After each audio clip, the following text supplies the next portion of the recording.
நம்ம இந்தியால இருந்துக்கிட்டு எதுக்கு நீங்க நச்சுங்க? எதுக்கு அடிச்சீங்க? அழுத்தம் திரும்பி ராஸ்கல். அது கோடி கூட கொடுத்தா கூட நம்மளுக்கு இருக்குது. தாயின் மணிக்கொடி சொல்லுது ஜெய்ஹிந்த்.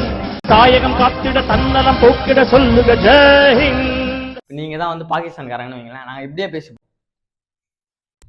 இங்க பாருமா. ஏய் பட வெட்டி பேர். வெட்டி பேர் பேசுறீங்க. இப்ப நான் தீவிரவாதி ஆகி காட்டவா? தீவிரவாதியா? ஆமா. பாக்குறீங்களா? செருப்புல செருப்பு. செருப்பு போட்டு போக கூடாது. ஷூ மட்டும் தான் அலௌட் அங்க. பிஞ்சு வரும் உனக்கு. பிஞ்சுனா தெச்சிருவோம்.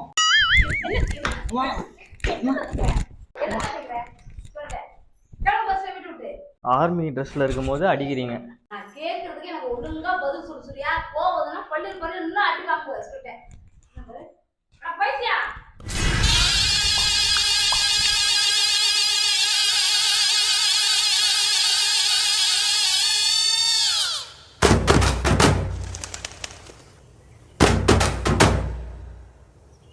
இப்போ மிலிட்டரிக்கார மாதிரி ஆயிடும். நான் இப்ப டென்ஷன் ஆனா காசு யார் கொடுத்தானே திரும்புங்க.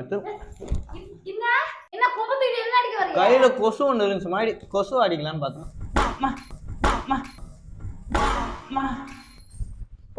வலையில் உடையிற அளவுக்கு அடிக்கிறீங்க, அதுவும் ஒரு ஆர்மி ஆபீசரை. மா யூனிஃபார்ம்ல ஸ்கிராட்ச் கீச் ஆயிட போதுமாம்மா. என் ஸ்கூல் ஃப்ரெண்ட்ஸ் இருக்கானுங்கல்ல, ராஜேஷ் பூவர்ஸ் எல்லாம் எங்க இருக்காங்கன்னு நினைச்சிட்டு இருக்கீங்க? பாகிஸ்தான் ஆர்மியில தான் இப்ப இருக்கானுங்களே. ஆமா, நாங்க இப்ப எல்லாருமே தீவிரவாதி கேங்கு. அவங்க ஸ்கூல் ஃப்ரெண்ட்ஸுமா. உங்களுக்கு புரியல, பசங்க ஃப்ரெண்ட்ஷிப் எவ்வளவு புனிதமானது தெரியுமா உங்களுக்கு? அவன் தீவிரவாதியா இருந்தாலும் இல்லைனாலும் அவன் என் ஃப்ரெண்டு.